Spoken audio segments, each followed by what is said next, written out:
we weren't here last week, and on reflection, there are a couple of things I want to just tick off first before we do. There's a couple of discussion points that I think will lead into our review. Done a bit of research this week, a bit of digging. And I read out an article from The Age. This was published on the 11th of March, 2025, and it's titled An Absolute Nightmare. Sacked Carlton coaches reveal the depth of turmoil during a dark era. And they interviewed David Teague, Dennis Pagan, and Mick Malthouse as part of this series.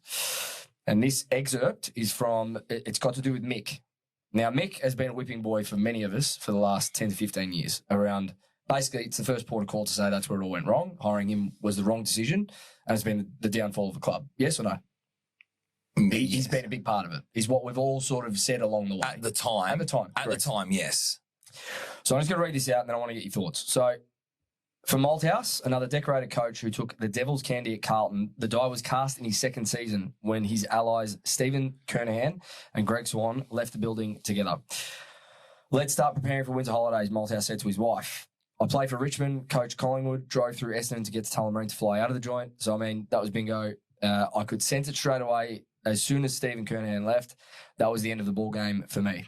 I knew I wasn't going to last there, but I enjoyed the player group. Staff was fantastic. The supporters, they have every right to boo, and they booed me quite frequently, according to my wife. Now, this is the interesting bit. Malthouse and the Blues were misaligned from 2014. We had not known of their 5-year plan. I took over, and it was probably 2 years into it, and they said, win a flag within 5 years. He said, at that point, I've got news for you. We're a long way from that. This is going to take a slow burn to get right, and it's going to take patience. We've got to do it properly. So we've got to draft our way out of this. But when you've got a board who are stacked with people who are very successful business people, they don't understand that. Malthouse explained the difference between Collingwood and Carlton, stating Eddie Maguire did not have a rear vision mirror. He never spoke about the past. At Carlton, everything was about the past. Malthouse felt the board was too large. There was 13 at the time and often seemed more concerned with their business dealings. I was staggered. There was more transactions being done there between businesses. The football became secondary. You could tell it was more about how their companies were going than how Carlton was going. Thoughts? I would have preferred for this to come out a lot earlier, to be fair. Well, it came out on the eve of the season. Well, I'm saying and I wasn't going to touch it. A year or two earlier, but I think a lot of it, to be honest with you, is what we already know now, given that we went through a review and everything. Do you know what I mean? Mm. Are you alluding to the fact that you're alluding to still happening now? Mm. This was 10 plus years ago. Mm-hmm. So there's now 7 board members. I'll take you through it. Robert Priestley is the president, chairman of JP Morgan, Australia, New Zealand. Paddy Kinnersley is the vice president. She's the CEO of Our Watch. David Campbell is the chair of People and Culture. He's a partner at Egon Zender. Lara Carey is an experienced communications strategist, so basically a public relations spin doctor. Tim Lincoln, is the founder of Lincoln Indicators, and he's a data specialist. Helen Kurincic is chair of Macmillan Shakespeare, among many other ASX-listed non-executive director titles that she holds. Greg Williams is also on the board. 7 people. In that, there's 1 football person. Is that not a problem? do you have any comparisons to other clubs? Yeah, that's right. I don't, but I think comparing to other clubs would be silly because all we should be comparing to is ourselves right now. And right now, we look like a basketball. But we don't know if that makes like you have to look at other clubs because if you don't have any comparisons to other clubs in terms of their ratio and how they run things, and the better clubs. So give me a club. Well, if I was going to look at clubs, I'd go at clubs like a Geelong, I'd go Sydney. Even Hawthorn. I'd go Hawthorn. Yeah. Those 3 clubs, they're the 3 clubs that I'd probably go to because of their last 20 or so years of high performance. They're the clubs I would go to. I understand what you're trying to say is that what he was saying about back then, you're believing that is still happening now, hence the lack of success. Yes? Yep. Is that what you're saying? And the lack of accountability for the football outcomes at the club. Yeah. I'm not sure. I don't know. You got Cook there now. He's come from high quality clubs like West Coast, Geelong, and you've seen the turnaround in the last. I don't think couple these of years. people that you've listed are making the decisions. Yeah, I don't think so at the moment. I really don't. Yeah. So what are they doing? They don't need to make the So decisions. they've got to be doing something, being on the board of a football club. Yes or no? Yeah. So who's accountable? Or at the And moment. after reading an article where one of the most successful At the head moment, the coaches, players and the coaches are accountable because we're in season. after just reading an No, article, right now, the players and the coaches are accountable absolutely, because we're in season. In the off season, we can talk about that shit. okay, fair enough. Yeah. But right now, we just finished round 2. So that they have no say. Especially the last few years, last 3-4 years. Obviously, you got Voss to the club, got Brian Cook to the club, and now we've got a different fitness person as well. So in terms of the quality and capabilities, are they not higher than they were 5 years ago? I just think They're that better. article reaffirms why we did the review Yeah, of the club. yeah. Does it not? Yes, it does. I would have liked that article come out as he got sacked. Yeah. I'm just looking at it from the perspective of it's Mick. I've never agreed with Mick in my life, and everything he said in that article makes a hell of a lot of sense. So Of course it does, because it was 10 years ago. that's right. So no, but it's not. But it's also now is the point. Yeah, but who's on the board now compared to 10 years ago? Well, I listed 6 of 7 are still business people. So forget about who it is. Who are at the clubs, the other clubs? I can't get it up. My computer's going to overheat if I try. You can have a look. Have a look as we go. But well, Jordan's going to have a look for us. Got it like our own Jamie. How good is this? How good is that? Thanks, George. Anyway, I just thought it was Can you interesting. check Supercoach scores I after just this? thought it was interesting because Can you call Because- Charlie and see if he's going to rock up this week? I thought it was interesting just because it's come from Mick. And a lot of us, the majority of us, have held him as a scapegoat for a long time. But he's speaking a lot of sense to me. And he's come from a successful club in Collingwood who have always had football people on their board. I do know. I don't think there's in any football club, there's only one person that we can just say, oh, it's their fault. So, yeah, he probably was the scapegoat for most people. I feel like as if him obviously coming in after Ratton as well, I don't think that helped his cause.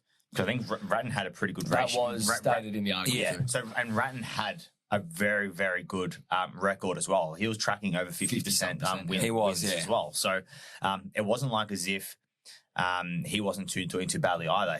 Towards the end, it was injuries that sort of did get him, I feel, towards the back half of that year, and that's why we didn't make finals. But we also have, with the scrutiny that Malthouse was getting at the time, well, on us 3, we have a very different outlook on how we're judging the club compared to then. Now, yep. Do we not? Well, I feel yeah, like- you're about to see it when we do this review. I feel No, like but as if- seriously. Yeah, no, Yeah, honestly, yeah. I just feel like as if, I mean, I don't know about or even our supporter base, I reckon too, to be honest with you. I reckon our supporter base has higher standards than the actual footy club at the moment. Yeah, well, That's what it feels. Yeah, That's but it what I'm feels trying like. to say is at that time, there was no accountability on the playing group because we were told that we were 2 years into a rebuild of 5 years, for example, yeah? So there was no accountability on the playing group. No one really wanted to step outside, say, the head coach and start to talk about culture in the club, CEO. No one did at that period of time. That's why he was getting a lot more scrutiny. I think now we're looking at the picture very differently. Okay. I just wonder whether or not that culture's changed, honestly. I wonder whether or not the culture has changed from looking at the past when I see at King's birthday. Wait. When I see pre-game at a King's birthday clash with Essendon, we get our 16 cups out every year.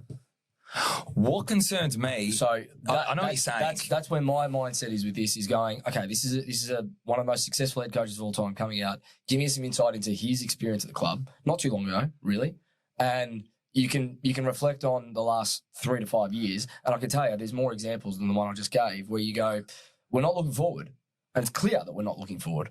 Have we not improved the last 2-3 years? Improvement's fine, but it's like people saying this week, oh, but we were better against the Hawks than we were against Richmond. Who gives a shit? yeah, I agree I with know, that. Yeah. 100%. I agree I'm with what saying Joe is said. where we've come from as a club 10 years ago to the last 2-3 years, it's chalk and cheese.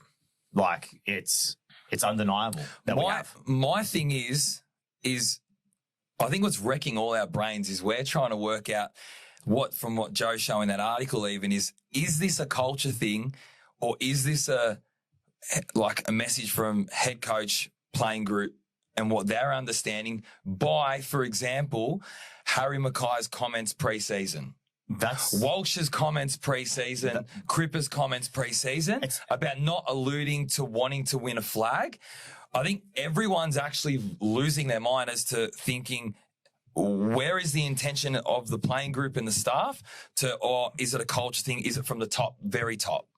that alongside, in terms of like our wording, okay, the way we actually respond to the questions from the media, like even post game, like Savani, I felt like as if he didn't want to say what he said. Yeah. Okay, because apparently, at least this is what I was told and what I heard, that, and I haven't actually listened to what he said post game, and you probably know more, and the listeners probably know more. In terms of his exact wording, but it was along the lines of, we still got like 21 games to go. Yep. Where for me, it's no, we don't have 21 games to go. Like the time is now. Like those last two rounds aren't good enough. Yeah, that's what I would have wanted. Correct. That's what I would have wanted. Some transparency to go, that is not good enough from us. It's not transparency, it's just accountability. Yeah. It's accountability. Oh, mate, that was not good enough. You can't lose against Richmond.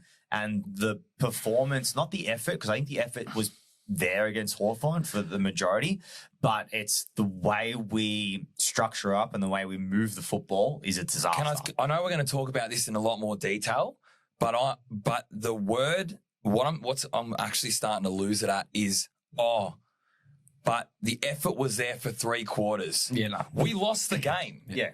Why are we still, as supporters, asking for 4 quarters of footy? That's the concerning part. Just to close this one out so we can move on. That's the concerning part, Joe. Geelong's board. We've got a NAB executive. Business. Yep, that's fine. We've got Stephen Goff, who was former CEO of the MCG Trust as stadium management. Business. Right, it's still sport, right? We had one sports person on there. Go. Right? It's not footy head. No, I don't care. There's a lawyer. That's fine. Everyone's got a lawyer. 3. Bob Gartland, footy history, lifelong Geelong historian and club supporter. Business. Club supporter. It's not a footy person. It's a footy. Of course, it's a footy No, person. you're saying played. like No, but they give a shit about the club. No. I agree. No, But stop. there's no operation. No. He's the club. Stop. Football. He's the club historian. He's a club supporter. He gives a shit about the club and he gives a shit about the success of the club. That's the difference. Yeah, that's not business and that's not irrelevant. Keep going. The difference is knowing about football. Let him keep going and see what it does. Marketing and brand, obviously, everyone's got that. Brad Johnson, footy. Brad Johnson, footy. Danielle Alexander, legal and sports governance. Sports. There's 4 people here that have a sports background. In Geelong's board, you asked for it. I'm giving it to you. Go. Of the 8 people, 50% of them have a sports background and 2 of them give a shit about the success of their club from a football perspective.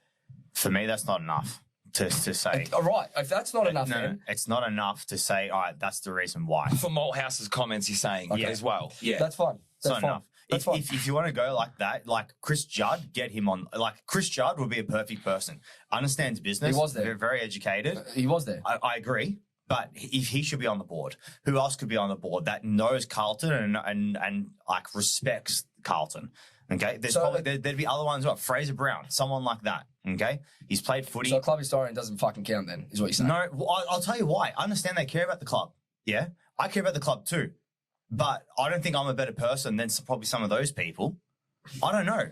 But you need people, business people that understand business, understand standards and expectations and be able to manage people. These people, hopefully you'd think, know how to do that. Okay? But I understand your point in terms of having footy heads there. Geelong don't have footy heads. They've got more than us. They had one. They've got more than us. They've got more than us. Footy heads. They understand the game. They only had one. Okay.